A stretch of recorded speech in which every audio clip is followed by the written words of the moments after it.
Are you stimulating muscles or are you just going through the motions? Hey everybody, it's Jason Blaha here, and today I want to ask that question. And when it comes to that, oftentimes you can't always tell from someone's form what's happening. Okay? You can't always tell.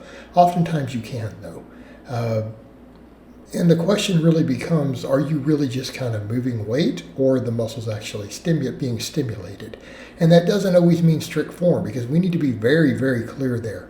There are plenty of exercises and movement patterns to where you can actually stimulate maximum muscle growth, reach the fast twitch muscle fibers, fatigue them, put mechanical tension on all those fibers with fairly loose form. Okay? Absolutely can happen. Absolutely can happen, as long as those muscles are receiving enough of the workload to get that fatigue.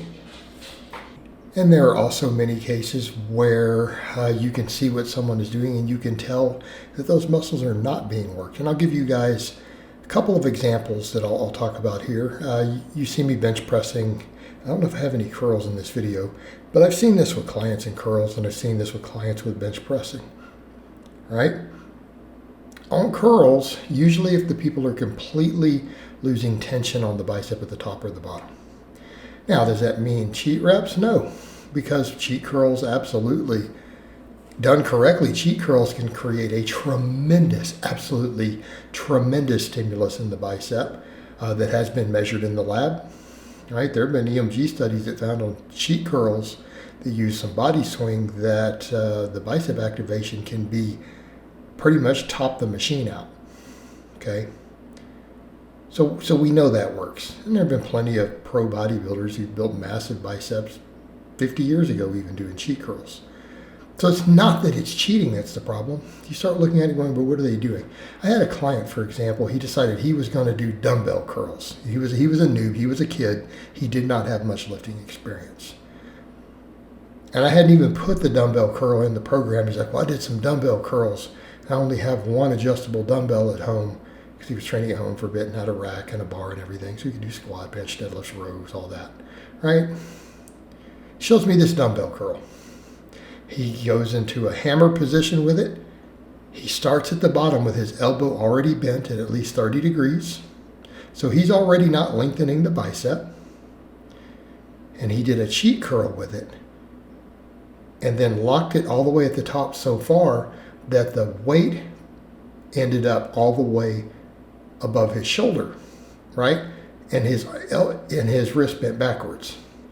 So you look at that and go, okay, so there's no tension anywhere at all at the top.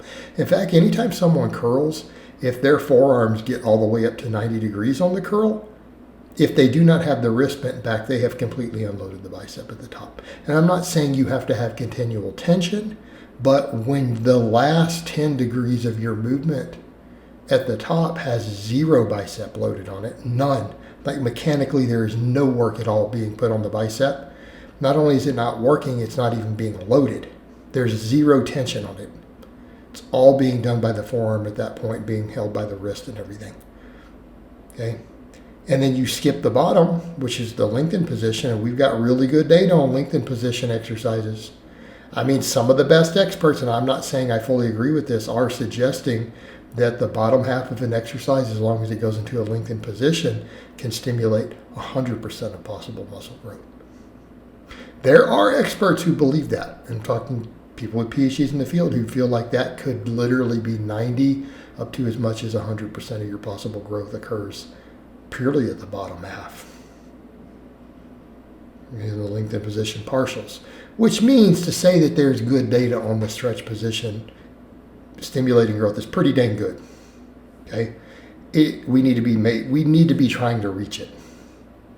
So on that curl, that person was completely not getting the stretch position at the bottom, not going into it all, and then anywhere near the contracted position, they have managed to unload the bicep again, and they use a little bit of leg drive to get it into that position.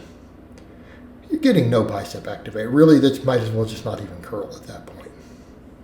Okay, that's an example. All right, how about bench pressing? I'll give you another example. People who bounce the bar off their chest on the bench. Now, am I saying it's possible that you'll never ever build any pec that way, or that some people can't build pecs that way? No, a lot of people can. But we come back over to where's the most mechanical tension being placed on the pectoral on the bench? At the bottom, right? The bottom, when you touch the chest, mechanically speaking, that is when the most load is being placed on the muscle fibers of the pec. It is at the most disadvantaged position. It's stretched. The pec has to work the hardest at the bottom. That is not even debatable. Basic biomechanics, basic physics, you should be able to look at that and tell that's what's happening at the muscular level. So what happens if you bounce the weight off your chest? Are you de-emphasizing the work that the pecs do? By a tremendous amount. You're letting the pec skip the hardest part for the pec muscle to contract, where it has to do the most work, where you have the most potential for muscle fibers in the chest to be stimulated and loaded. You're just skipping it completely. And then bouncing to get inertia through it. All right, how many guys who bench that way, particularly if they use a somewhat closed grip, then tell you that the bench press doesn't grow their chest lags, they don't feel the bench in their pecs, that it's all shoulders or all triceps. Pretty large percentage of them. Because again, they're just going through the motions. They're not actually stimulating their chest, effectively. Does it mean no stimulus? No. It's some guys who, if they've got good chest genetics or they're doing other chest exercises with it, can still end up with a pretty big chest. But that bench press isn't doing a whole lot for them. That sort of training is what gives the bench press the myth that a lot of people can't build their chest doing it. See how I'm benching there? Bench like that and tell me you don't feel your chest cramp up. You don't get a pump in your chest. Right? Pausing on the chest, wide grip, keeping the arch pretty minimal, no cheating. Pecs are having to drive it off the chest. From a stretched position, all right, your chest is working. That's what I mean as an example. That's what I mean as an example. All right? Are the muscles you're trying to work working? And it doesn't mean they always have to be the primary mover. Some exercises work multiple muscles, right? Like the laterals I'm doing here. Works the entire delt, all three heads, works the upper traps. Okay? But the angles that you move that dumbbell through absolutely affect where that emphasis is. The way I'm doing them is a lot more side delt.